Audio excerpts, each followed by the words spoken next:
آدمی مایوس، غمگین اور پریشان ہو جاتا ہے، دوسری وجہ اس کی ہے بیماریاں۔ بیماری بھی آدمی کو کیا کر دیتی ہے؟ توڑ دیتی ہے۔ میڈیکل پرابلم، ایک بار دواخانے کا منہ آدمی دیکھا تو پھر جب بھی آئینہ دیکھتا ہے غمگین ہو جاتا ہے۔ دواخانہ آدمی کو تھکا دیتا ہے۔ ایک آدمی بیمار ہوتا ہے، بعض بیمار ایسے ہوتے ہیں ایک بیماری سے دوسری بیماری، دوسری سے تیسری، ایک دواخانے سے دوسرا دواخانہ، دوسرے سے تیسرا۔ بعض اوقات ایسا ہوتا ہے کہ ایک بیماری کئی بیماریاں پیدا کر دیتی ہے۔ بعض اوقات ایسی بیماریاں ہوتی ہیں ڈاکٹر بولتا ہے کہ اب یہ بیماری زندگی بھر آپ کا ساتھ نہیں چھوڑے گی۔ کوئی آدمی بستر پر پڑا رہتا ہے، بیمار، عمر ہو چکی ہے، آدمی کو بیماری تھکا دیتی ہے، آدمی امید چھوڑ دیتا ہے، غمگین ہوتا ہے، دوائی کے اوپر دوائی، دوائی کے اوپر دوائی، ایک دوائی سے دوسری دوائی، ایک دوائی کھا رہا ہے اس کا جو سائیڈ ایفیکٹ ہو رہا ہے اس کے لیے دوسری دوائی، یعنی دوائی خود بیماریاں بن جاتی ہیں۔ آدمی تھک جاتا ہے، غمگین ہو جاتا ہے، کیا ہو رہا میری زندگی کا؟ ایسا اچھا خاصا آدمی تھا، بھاگ دوڑ کرتا تھا، بیمار پڑا، گھر میں بیٹھا، بزنس پورا فلاپ اور سب زندگی برباد۔ بچی نکاح کی ہے، جاب کے لیے بچہ ابھی تیار تھا، اس کی ایجوکیشن چالو ہے، اس کی فیس بھرنی ہے، دکان بند، پریشان ہو جاتا آدمی، یہی گھر پہ بیٹھ گیا جو اثر کمانے والا تھا۔ لوگ ٹوٹ جاتے ہیں بیماری کی وجہ سے، پھر علاج کی امید ہوتا نہیں ہوتا، علاج ہو رہا نہیں، یہ دوا ٹرائی کر رہے، وہ ڈاکٹر ٹرائی کر رہے، بابا بھی آ کے سب کچھ کر کے جا رہے، کچھ نہیں ہو رہا۔ آدمی بیماریوں میں تھک جاتا ہے، تھکنا نہیں چاہیے، کیا کریں؟ اللہ کے نبی نمبر 1 مصیبت جب بیماری آتی ہے، پریشانی آتی ہے، اس کے اجر پر نگاہ آدمی رکھے۔ ٹھیک ہے، بیمار تو بیمار، کسی کو کوئی بیماری، کسی کو کسی کا ہارٹ کی شکایت ہے، کسی کو کوئی اور، اس سے زیادہ کسی کو کینسر ہے، کسی کو ڈائبٹیز ہے، کسی کو کوئی اور بیماری ہے، کسی کو ٹی بی ہے، ٹیوبرکلوسس ہے، کسی کو کوئی اور بیماری ہے، کسی کو برس کی بیماری، کسی کو کیا ہے۔ اگر بیماری میں کسی انسان کو اللہ تعالیٰ مبتلا کر دے تو وہ اس بیماری میں اجر پر نگاہ رکھے کہ اس تکلیف پر اللہ کے پاس اجر ملے گا۔ ٹھیک ہے، دنیا میں تکلیف ہے، اللہ اس پر اجر دے گا۔ مصیبت میں اجر پر نگاہ رکھنا مصیبت کو ہلکا کر دیتا ہے۔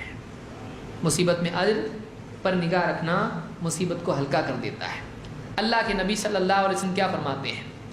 ما یصیب المسلم من نصب ولا وصب ولا هم ولا حزن ولا اذى ولا غم حتى الشوكة يشاكها الا كفر الله بها من خطاياه۔ امام البخاری اور مسلم دونوں نے اس کو روایت کیا ہے۔ جو بھی بندہ، مسلمان بندہ، جو بھی مسلم بندہ، اس کو جو بھی دنیا میں تھکن اور چپکی ہوئی مصیبت، وصبن، اور اسی طرح سے ولا ہم، فکر، یا اسی طرح سے حزن، غم، یا اذن، تکلیف، یا غم جو ایک دم دل میں گھٹن پیدا کرنے والی چیز، حتی الشوکۃ یشاکھها، یہاں تک کہ ایک کانٹا بھی اس کو چبھتا ہے، کانٹا بھی اس کو چبھتا ہے، الا کفر اللہ بہا من خطایاہ، تو اللہ تعالیٰ اس کی جو بھی گناہ ہوئے ہیں اللہ سب کا کفارہ اس کا بدل کر دیتا ہے اس کو۔ ایک مومن چل رہا ہے، آپ ایک عورت ہے، کچھ سیتے سیتے سوئی ہاتھ میں لگ گئی، چبھ گئی، اس پر بھی گناہ معاف ہوتے ہیں۔ آپ چلتے چلتے پاؤں میں کانٹا آپ کے چبھ گیا، اس پہ بھی گناہ معاف ہوتے ہیں۔ بیٹھے بیٹھے آپ کو دل میں فکر پیدا ہوئی کل کیا ہوگا، آپ کو اس پر بھی گناہ معاف ہوتے ہیں۔ آپ نے سوچا میرا ایک دوست تھا، اس کی وفات ہو گئی، میرا بچہ بیمار ہے، آپ کو اس فکر پر، اس غم پر، اس پر بھی ثواب، اس کے اوپر بھی آپ کو گناہ معاف ہوتے ہیں۔ مومن بندے پر جو حالات آتے ہیں، غم، فکر، تکلیف، کانٹا چبھنا، ہر تکلیف پر اس کا گناہ معاف ہوتا ہے۔ تو آدمی یہاں تکلیف ہو رہی ہے، اس پر یہ سوچتے رہے اس پہ بھی ایک گناہ معاف ہوا ہوگا، اس پر بھی ایک گناہ معاف ہوا ہوگا، اس پر بھی ایک گناہ معاف ہوا ہوگا۔ اگر آدمی کی نگاہ اس پر ہو کہ میرا گناہ معاف ہو رہا ہے، اگر مجھ کو تکلیف ہو رہی ہے تو اس کے لیے اس گناہ تکلیف میں بھی راحت پیدا ہوتی ہے۔ کیوں؟ اس لیے کہ اس گناہ کو اگر اللہ معاف نہ کرے تو جہنم کی تکلیف برداشت کرنی پڑے گی۔ ایک آدمی کو اگر آپشن دیا جائے دنیا میں تجھ کو کانٹا چبھے یا جہنم میں تجھ کو آگ میں جلایا جائے، کیا چاہیے؟ کیا بولے گا آدمی؟ 1 درجن کانٹے دو،